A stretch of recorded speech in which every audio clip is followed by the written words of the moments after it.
Hi there, I'm Zoe Routh, the author of Olympus Bound and Leadership Futurist.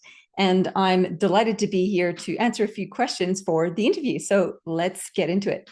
The first question is, Olympus Bound was recently named a Book of the Earth Award winner, among other accolades. What does this recognition mean to you, and how do you think it reflects the themes of your novel? Well, first of all, I am delighted to have been nominated and received the award. It's always a delight to have your work recognized. And, when I wrote the story, it was about enjoying writing the story. It was also about giving a good experience to the readers. I really obsessed about that. And if anybody took anything away from it in terms of inspiration to take action towards looking after the earth or each other as leaders, then that's a win. To be given an award is incredibly humbling, and I'm very grateful and thrilled to receive it. The fact that it's the Earth Award is a big deal for me, because I wrote about this book being based on the moon, and all the issues on planet Earth are relevant to the moon issue. This whole dynamic, why should we go to space when our Earth is struggling, is a central theme in the book. And it's an argument that is always fraught. And I think to be given and nominated the Earth Award helps celebrate the fact that this book is about really looking after our planet as well as looking to the stars. And it's a tension to manage. And it's an honor and a privilege to be able to be alive and well on this planet. We need to look after it. So thrilled, happy, thank you. So the question is, can you share the inspiration behind Olympus Bound? What drew you to explore the dynamics of leadership and survival in a lunar setting? Well, the book started with a number of different questions. And the first question was a writing question, actually, is can fiction be a powerful vehicle for expressing leadership ideas? Spoiler alert, yes, it can. I thought about some of the fiction books that inspired my thinking and action as a leader. And I thought, I want to be able to do that too. And I think there is power in story because it gets us to live into other people's experiences. So that was the first question. The second question was a futurist question, which is, what kind of world are we moving into with the intersection of this environmental climate crisis piece that's sort of traveling along here? And then the next question was a leadership one. What, in terms of technologies, what kind of technologies do we need to navigate and manage and harness and control? And the third piece was space exploration, of course. I'm obsessed with space exploration, and I love reading all about what it's like to live on the International Space Station or on the moon or on Mars, et cetera. So those three threads came together in that second question around the future. And the third question was a leadership one, which is, given all that, what kind of leadership do we need now in order to contend with what's coming? And those three questions was the genesis of the book, the themes of the book. Then I plopped them all on the moon, which is an intense environment where it is high stakes, high risk, which puts more pressure on the leadership and the team dynamics, which makes for interesting things. And I was asking the question, how do people work together? How do they pull together in such austere kind of environment with all these life and death issues? Can they pull it off? Can they come together? And that sort of made the story. So all these challenges thrown in together, a few crises, a lot of political mix, a lot of environmental pressure on them, makes for a good story. So the question is, the story focuses on Commander Xanthi Waters and her leadership in extreme conditions on the moon. How did you approach writing about leadership challenges in such a unique environment, and what real world parallels do you see? Well, Xanthi has a huge amount of challenges going on. So there's the threats to the moon base, various crises that threaten their actual survival. There's team dynamics, which is always a perennial issue for any leader in any context, on Earth or not. There are the international and political pressures as well. So she's got all of this going on. as well as her own baggage that she brings to the table in terms of her history and what it's cost. So I wanted to explore a little bit about her own personal ambition, as well as what it's like to handle all of that, to be a steward and leader of such an expedition in extreme conditions, and where might be the pressure points for a leader in those circumstances. And I think I wanted to showcase also that leadership is such a personal journey. It's an emotional journey. There's a lot at stake, it takes a big toll. And what is it that can carry us through, whether it's within ourselves or in the relationships we make with others, to drive home that all of us are capable of this, and we need to go into it willingly with a cause in mind. And I think the cause in mind keeps us going or sustains us when things get tough. And it's our colleagues that keep us going when things get tough. So those two things, the people around us and the vision of the future, help weigh up the tension that comes when we're struggling with big picture issues, when it'd be so much easier if we didn't have to lead. I added into the mix also some ethical dilemmas for Xanthi. So when the vision of what they were trying to achieve on the moon goes a little bit pear-shaped, is she up to the task? Will she stay the course? Will she live up to her values no matter the cost or not? The extreme environment on the moon kind of strips away any other pretense. Any other less pressured environment, it's easy to kind of be vague on some of these questions, but I think the moon, because the consequences are so dire, the stakes so high, it forces you to make choices based on your values and principles. And the real you, the real issues come to the fore. And I think that's a really interesting thing to explore as a writer, and as a reader, I'm hoping. Question 4 is, sustainability and resource management are critical themes in Olympus Bound. How do you weave these themes into your storytelling without compromising the narrative's pace and tension? I love this, because when I thought about it, yeah, nobody really wants to read about, checking in every day on the resource allocations, how much food have we got left, what is the water count, and so on. The kind of like banal assessment of where we're up to with how we're using our resources.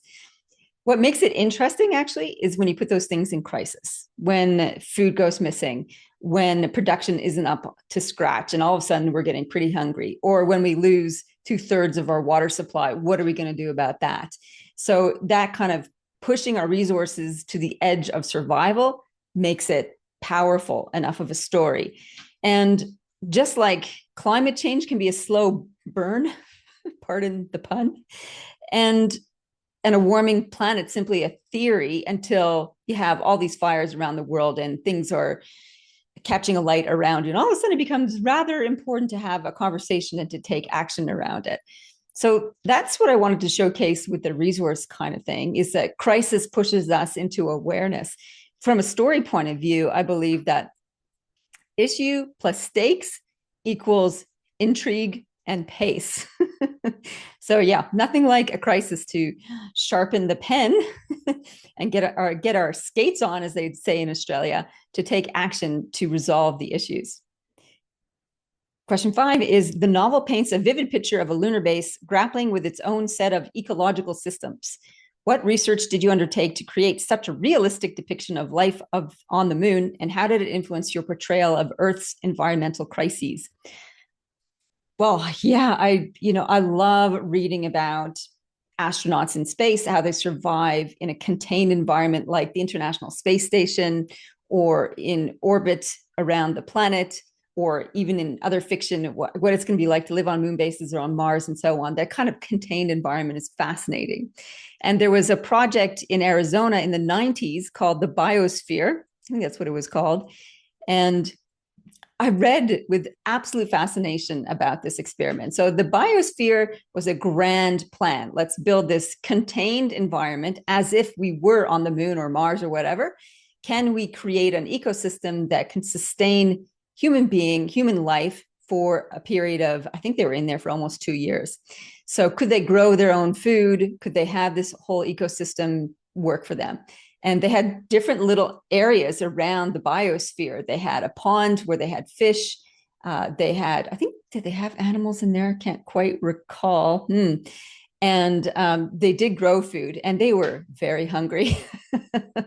So it was fascinating. To a certain extent, it did work and then it didn't. They found out that it's actually very hard to balance a complex ecosystem. They had unbalanced things erupt, like a lot of mold in different areas.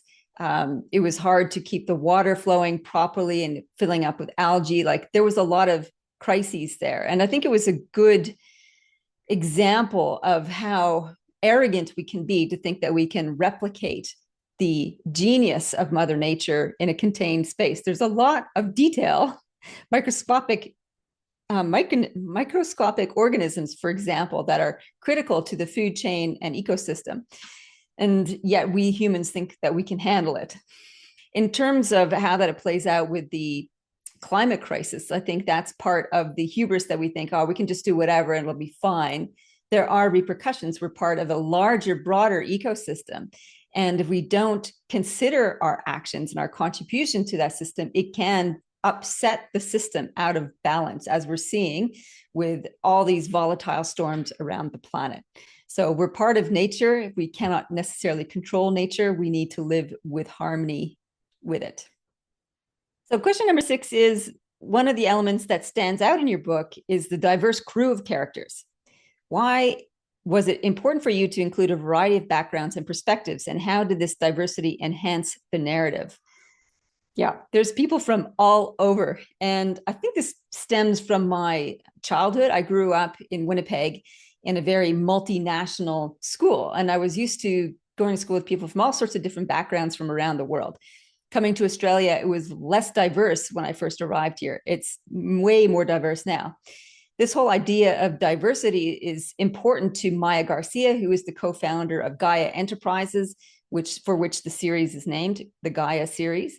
And as a mature, seasoned leader who knows that the future of leadership is collaboration, and essential to collaboration is diversity, she builds into her principles of hiring and training, and eventually the design of the Olympus base management team, this whole idea of diverse people, diverse perspectives, experience, background, skills, etc. And that adds depth and richness to the actual project, the Olympus project, the one that's in the book. And in terms of a narrative, it's really fun to write because all of these different characters have different ways of expressing themselves.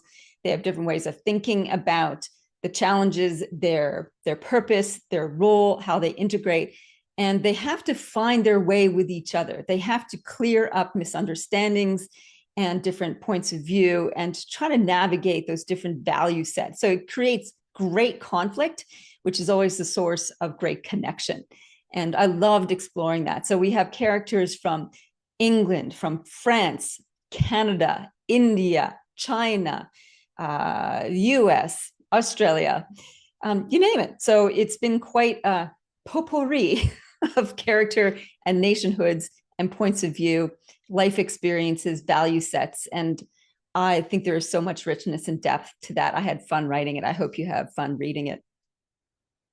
So question 7 is, as a speculative fiction writer, how do you see the genre contributing to conversations about real world issues like climate change, resource depletion, and sustainable living? Well, I think speculative fiction is about imagining different worlds and all sorts of different futures. Dystopian futures are always a cautionary tale. You know, if we don't pay attention, this is where it could end up, and how will we contend with that? And most of my books in this series are dystopian in that way. And I think by writing cautionary tales, it encourages us to think more deeply about what's happening in our world right now, and what can we do right now to avoid those dystopian futures. That's the way we kind of seed it, or I seed it as a writer anyway, to help us challenge our thinking. If we don't want this horrible vision of the future, what can we do now to avoid it and to steer in a future that we do want? I do think that there is room in speculative fiction for more utopian, so ideal futures, as well as protopian fiction, which protopian is things keep getting better and better. And I don't think we have enough of that. And it's easier to write dystopia because everybody naturally catastrophizes.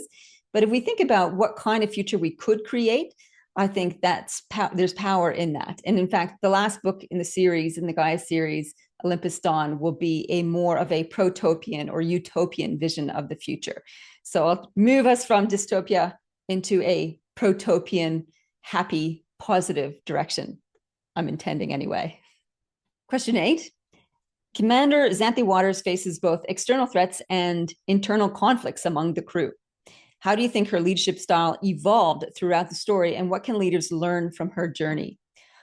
Well, Xanthe goes on a massive journey. So from the first book where we meet her in the Olympus Project, she is not working as a world designer with Gaia. She is doing her own world design. She's been a paramedic. She's lost her son in the tsunami. Her relationship with her husband is on the rocks, and she looks to the skies as to an escape. And then she gets a call out of the blue from Maya Garcia saying, hey, we want you to be the lead designer on the tender bid to build a community on the moon. And her life changes after that. So we see her go from this person who is very committed to the future. She believes that the future of humanity is in space and that what we can learn there will help contribute back to Earth. Her husband disagrees with that, and she sacrifices her marriage based on her own ambition to follow that thread through and to join the Olympus Project. So she's got all that going on. And then we put her on the moon in Olympus Bound, and she's got the survival of her crew, the first community project build to contend with.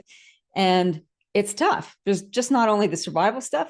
Then she gets dumped into this political wrangling as they discover helium-3 technologies. And all of a sudden, their research focus and tourism focus on the moon base and survival for climate refugees, that all changes. And now Olympus is going to become a helium-3 mining base. So this is a really different direction for them. And everybody wants a piece of that. And she finds herself in the middle of the political wrangling that goes along with that. And she has to make some really difficult decisions about which way she and her crew will go in terms of responding to that. So there's a lot of ethical challenges that come into play, as well as political navigation that she needs to handle. And I think she's quite naive to those bigger powers, those bigger political influences. And she has this strong desire to see the best in people. And yet she keeps getting disappointed or surprised when people aren't as awesome as she thinks they might be. Through the journey, she becomes a little bit more tough, a little bit more realistic, I think, perhaps a little jaded. So she has this veneer, this barrier up, this protective zone around her, so she can be the tough leader. Towards the end of the novel, she realizes that she can't just have that wall up all the time. And she thaws a little, and she discovers a little bit of connection with another colleague, no spoilers, and as well as a family member. And that allows her to be a little bit more human and less robotic. And then we give her a brain-computer interface, and she evolves again. So there's more to Xanthe's journey in the following book, Olympus Rising, and the final book, Olympus Dawn. She's quite a different human by the end of all that. Question 9, your book is part of the dystopian science fiction corporate thriller series, Gaia Enterprises. Can you give us a glimpse of what readers can expect from the series as a whole and how Olympus Bound fits into the larger narrative? So Olympus Bound is the second full-length novel in the series. We have a little prequel called Terra Blanca Insurrection, which shows one of the original projects that Gaia Enterprises manages, and it goes south. It goes haywire. That's the start of it. The Olympus Project is about the story of Gaia's tendering to build the first community on the moon, which is a radical shift in their philosophy and focus, because they've always been about, let's create habitat for humans on Earth. That's why they called it Gaia, a name for Earth. So this creates some ethical values-laden tension with some of the characters from the beginning. And this carries through the entire arc of the series, actually, is what is Gaia doing? Are they sticking to their knitting, or are they expanding their vision? And there's a lot of tension of different opinions around that. Then they end up on the moon in Olympus Bound, where they're actually building the project and trying to make it habitable, sustainable, self-contained. And then the conflict expands. So it's no longer just about their little team of people and how they collectively survive.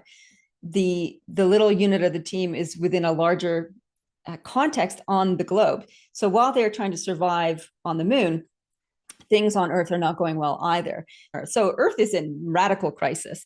There is a lot of chaos going on there, and bad actors and positively focused leaders come to the fore, and they're wrestling for control of the future of the resources on the moon, helium-3, which will help bring easy, clean energy back to Earth and affordable energy back to Earth, and as well as control for communications and resources. So there's this political global chaos that actually has an impact on the moon.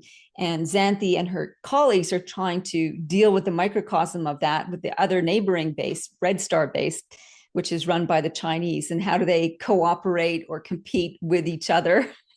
How do they navigate all these political tensions?